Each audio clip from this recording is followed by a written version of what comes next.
So, Mister, we would like to say, first of all, we would like to say thank you so much for joining us in this conference. So, I really appreciate your time, your availability, your kindness, and thank you so much. It's okay, no problem. My pleasure. Okay, Mister, so we would like to introduce ourselves first. My name is Muhammad Rizal Fibri, and I'm here with my friend. Hello, I'm Reviola Nuzara Putri Suteja, but you can call me Fio. Yeah. Okay, nice to So meet you too. we are a student in Indonesia. We are a student at UIN Sunan Gunung Jati Bandung.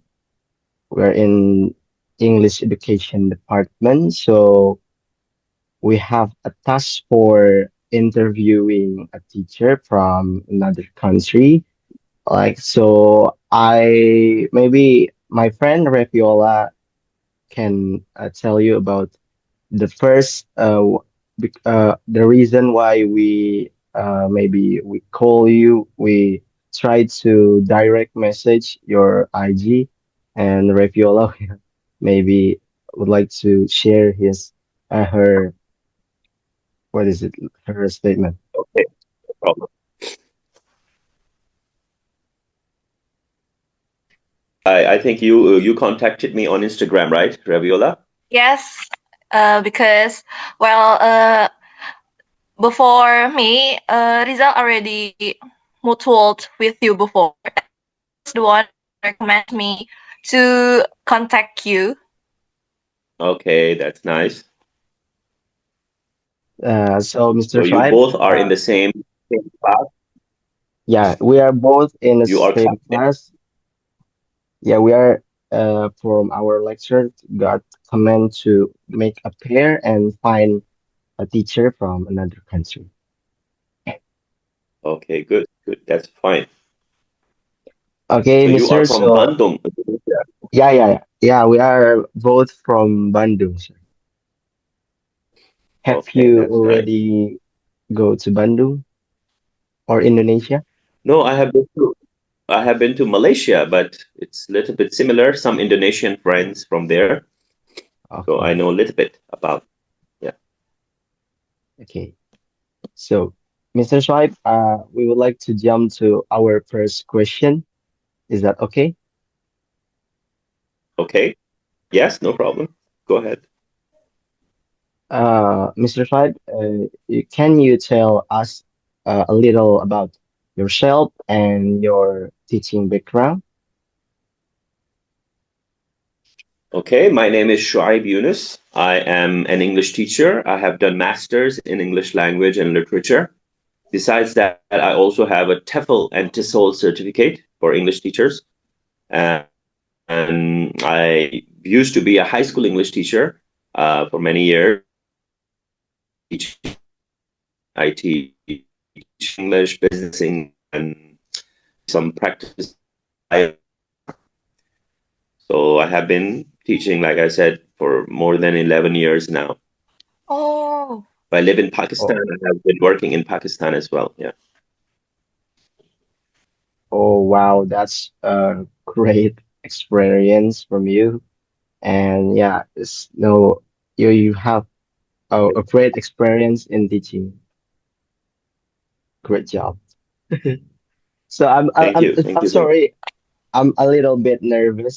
So it's my first time maybe to interviewing teachers from another country. So I'm so sorry if my what is it, my pace or my expression kind of bit nervous.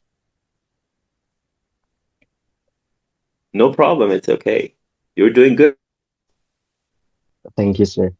So maybe, sir, what motivates you to become a teacher? Oh, actually, I have been teaching since I was in high school. I used to be like a tutor before when I was in the high school. Yeah. So I think from there, I never at that time, I was not thinking that I would become a teacher in the future. Actually, in my college, in the first few years, I was majoring in accounting.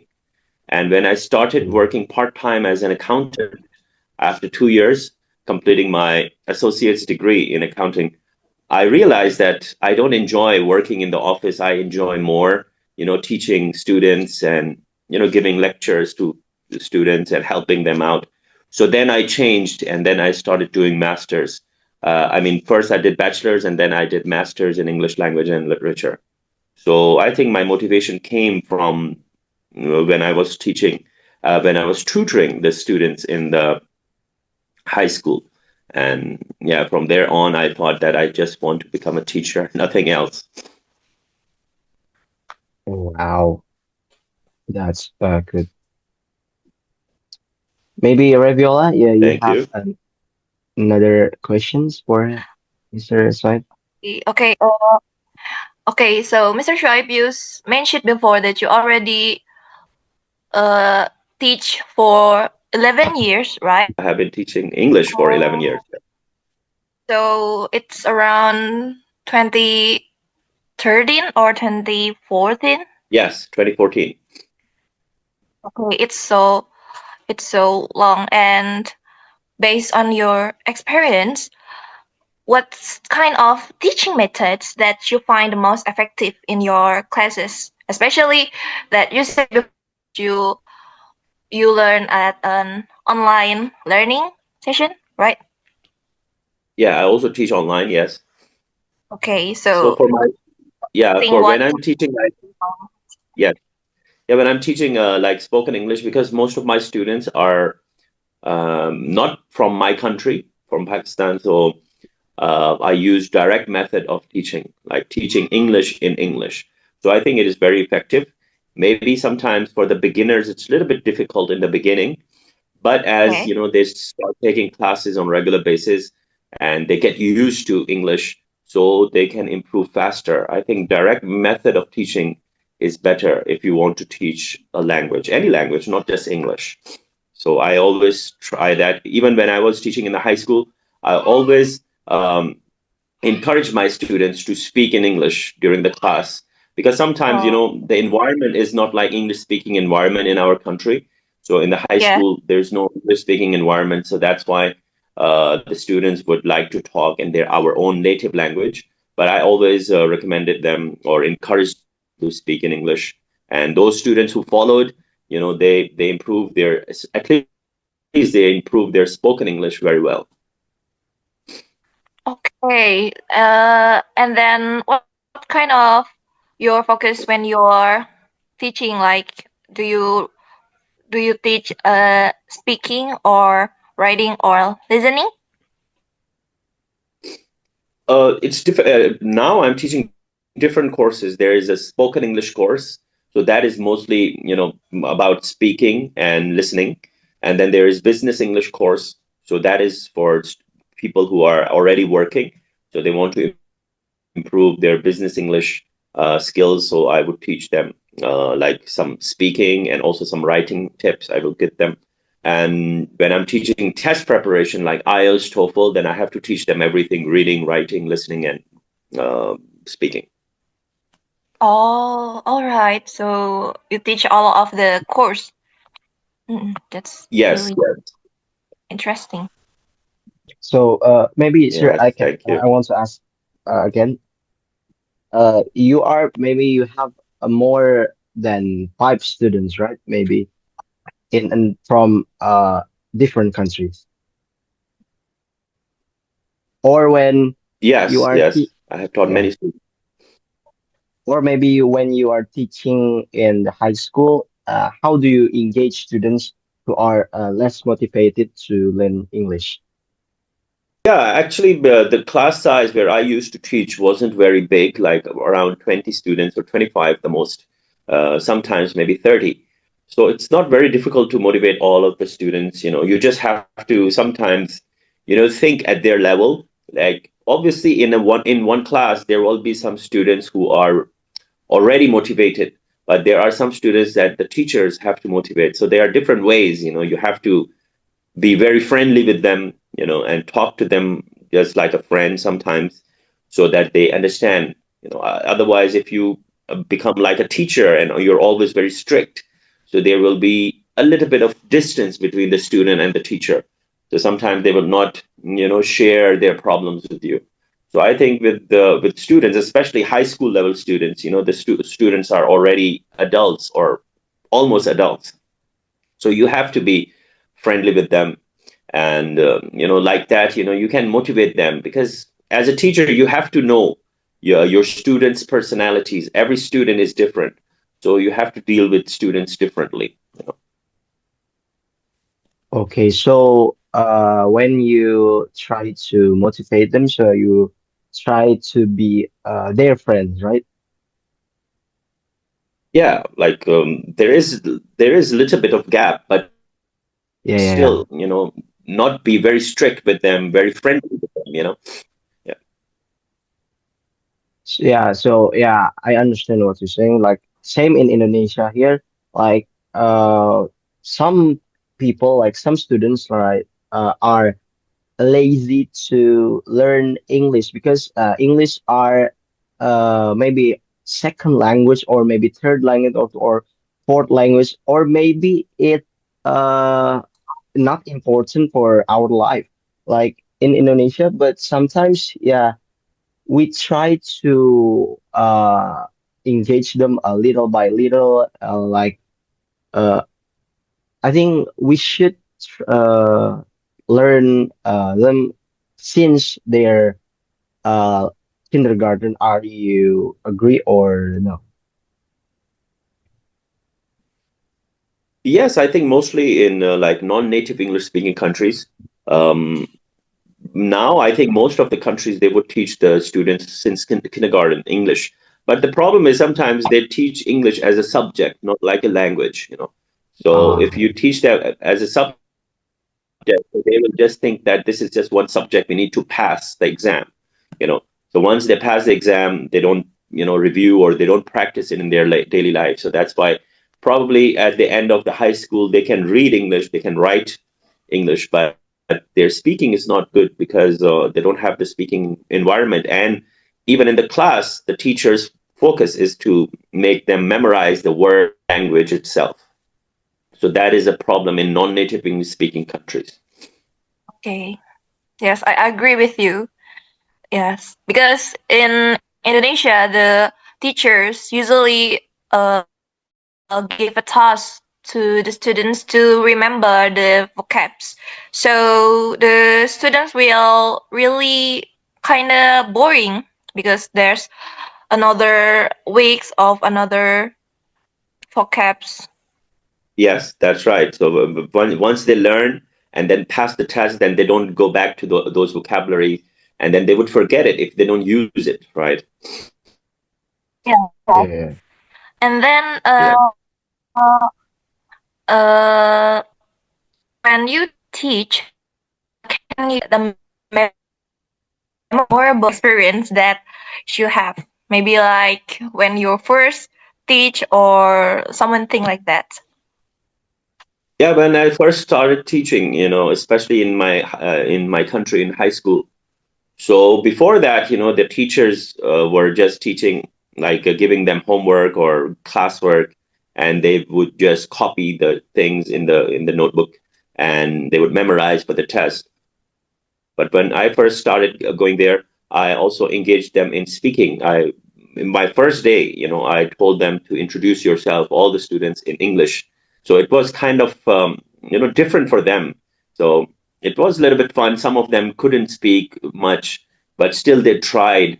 So it was like a fun. So people, like students, were making fun of each other because they were classmates and friends. So it was like a fun activity. Yes. So they would make fun of each other if they make a mistake. But then I made it regular, like at least once a week I would give them a topic, and then I would tell them to one by one come in front of the class. It actually not only improves their English speaking, but it also gives them a little bit more confident to face the class, face the audience, face the stage. So I think that was very apart. That was not requirement from the school. It was just like my thinking that I have to give them some opportunity to speak English so that they can improve their language. So that was very fun. I still miss that. I don't teach in high school anymore, but that part I see. Well, at my class with Rizal, our lecturer always has some kinds of what's called ice breaking with an English language. So I found it really, really fun because I do it with our classmates, and I don't think it's make us pressure. yeah, you become a little bit more confident, and then when everybody's speaking, then you are also encouraged. Yeah. Mister, can you hear me? I got a connection issue.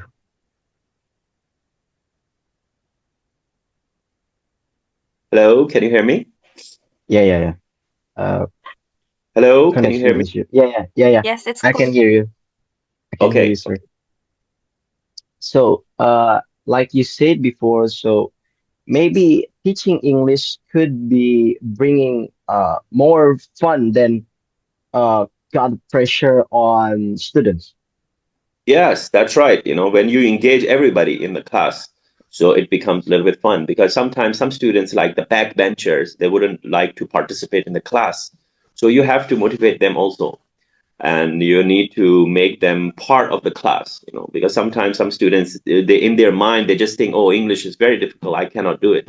But once you start making them speak, then they can also feel that it's just a language like any other language. We can also speak it if we try. Okay, so first of all, we need to speak, right, sir? Yes. Okay, so yeah, I have maybe same experience with your student. First of all, I was maybe scared or something like that for to learning English. But when I was in elementary school, I always listen to music, Indonesian songs, something like that. But when I tried to listen, my first English song that I remember is "Baby" from Justin Bieber, and it encouraging me to learn English more. So from that, since that, I really like English when I'm in elementary school. Since and now, so that's why now I take English education department. And maybe, sir, you Okay, that's have good. Yeah, so something is there to motivate you. yeah. So Reviola, have your experience with English? Can you explain maybe a little bit? Uh, well, I think it's same as Rizal, but mine is more kind of movie. Like I Uh, start to learn about English a little by watching kind of Disney movie or yes, Pixar and something like that because I do really like the singing and dancing stuff. So I started to learn it until now. Okay, that's great. Yes. So what do you guys, Yes. your future plans? Like, what's your ambition? Do you want to become a teacher, professor, or do you want to work like a tourist guide? What are your ambitions? Yeah. uh, Reviola, can you answer first or me? Okay. Well, there's no what it calls. I've been planned maybe just a few way for my future, but what I want to reach is I want to be a traveler around the world, meet other peoples, and also getting lots and lots of family around the world. So I find it quite fun at like who apa and yeah, so I try to learn English as well to make me prepared for that plan. If I cannot do that, well, maybe I can be a tour guide at Indonesian destinations like Borobudur or something else which is I can't explain to the foreigners what makes Indonesian is so wonderful. How about you, Rizal? Okay. Good. Maybe I'm a little bit different from Reviola. I really want to be a teacher, sir. So my father is already a teacher, and I got motivates from him. So I would like to continue his legacy, become a teacher, and but in different subject. He is from history subject, and I always thinking what subject do I need to be a teacher. So maybe I think English is a cool subject for me. So maybe I want to be an English teacher, and I think it's fun for me. But yeah, first of all, I want to be a teacher, but since that I'm confusing for picking choose the subject, so I choose the English education. Okay. Okay. That's good. So good luck to both of you. I hope you can get to your ambitions in life. Amin. Thank Thank you, you. sir.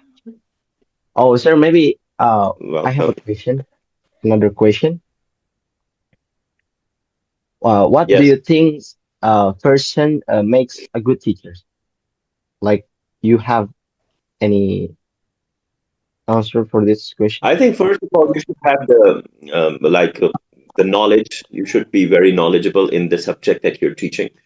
So if you are an English teacher, so not just that you should know the grammar rules and all the other things, but you should also be very good with your accent pronunciation, And when you are talking about just a teacher, I think because you are interacting with the students. So to be a good teacher, you should be able to know your students' personality. Sometimes sometimes people think that the teacher has to be equal or treat everyone equally, but it is very hard because students are different, their personalities are different.